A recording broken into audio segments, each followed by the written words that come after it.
आप सभी लोगों में से हर कोई कभी ना कभी किसी शॉप पर कुछ ना कुछ तो लाजमी खरीदने गया होगा।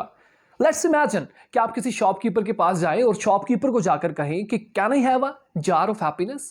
Does not it sound awkward? Yes it does.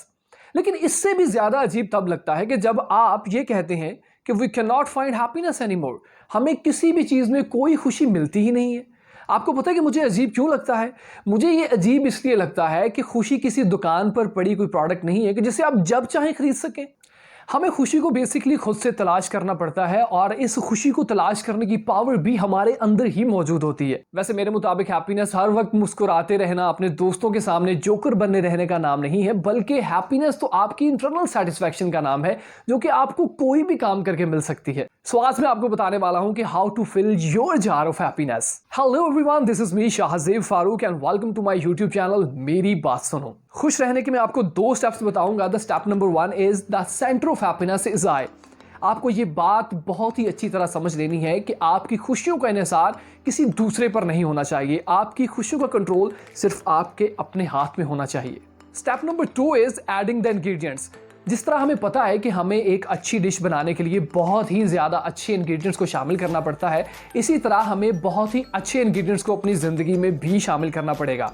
सो आज की इस वीडियो में आपकी ज़िंदगी के जार में मैं 5 ऐसे इंग्रेडिएंट्स शामिल करने जा रहा हूं जिनको सुनकर आप हैरान भी होंगे, और अगर आप इनको अपनी ज़िंदगी में शामिल करें तो आप लाजमी अपनी ज़िंदगी में बहुत ही ज़्यादा खुश रहेंगे। The ingredient number 1 is people.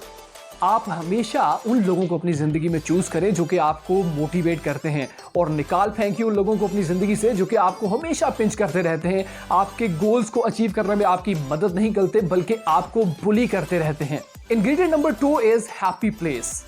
ये आपको बहुत ही अच्छे तरीके से जान लेना है कि अपनी ज़िंदगी में कोई एक ऐसी जगह लाजमी ढूंढिए जहां पर जाकर आपको खुशी मिलती है। ये जगह कुछ भी हो सकती है। किसी स्पोर्ट्समैन के लिए कोई ग्राउंड हो सकता है, कोई इंडोर एक्टिविटी हो सकती है, या फिर अगर कोई इंसान कुछ और करना चाहता है, किसी लाइब्रेरी में बुक्स पढ़ना चाहता है, तो उसके लिए वहां पर भी ये खुशी हो सकती है। कुछ लोगों के लिए तो दिन रात शॉपिंग करना ही खुशी होती है, तो वो लोग भी किसी मॉल को या शॉपिंग वाली जगह को ऐसी प्लेस बना सकते हैं जहां पर वो खुश रह सकते हैं। Ingredient number 3 is happiness muscle. जिस तरह आप लोग जानते हैं कि अगर एक इंसान जिम जाता है और दिन रात अपने मसल्स को ट्रेन करता है तो उसके ग्रेजुअली मसल ट्रेन होते हैं और ग्रो अप भी करते हैं। इसी तरह हैप्पीनेस के भी मसल्स होते हैं। अगर आप इनको कोई ना कोई एक्टिविटी करवाते रहेंगे तभी जाके आप अपनी जिंदगी में खुश रह सकेंगे। The ingredient number 4 is sense happiness. हमें जिंदगी को महसूस भी करना पड़ता है।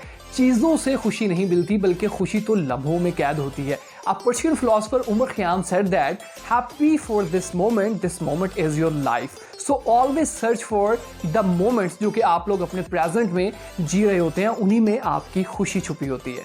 The last but not the least ingredient number 5 is the happy mindset, जो कि बहुत ही ज्यादा इंपॉर्टेंट है। इसको ध्यान से सुनिएगा।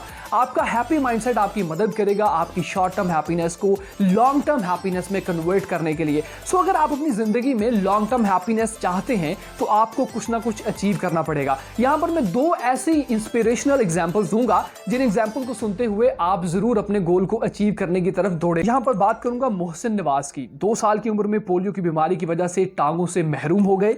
13 साल की उम्र में आंखों की बिनाई भी खो दी। इसके बावजूद वो एक कामयाब जिंदगी गुजार रहे हैं। 1500 से 2000 किताबें याद हो गई हैं। 8 से 10 साल से मस्त FM 103 फैसलाबाद पर रेडियो प्रोग्राम भी कर रहे हैं। इसके अलावा बात करेंगे मुनीबा मिजारी की। 18 साल की उम्र में शादी करनी पड़ी। 2 साल बाद मेजर एक्सीडेंट हुआ जिसमें दोनों बाजू टूट गई, रीढ़ की हड्डी भी टूट गई।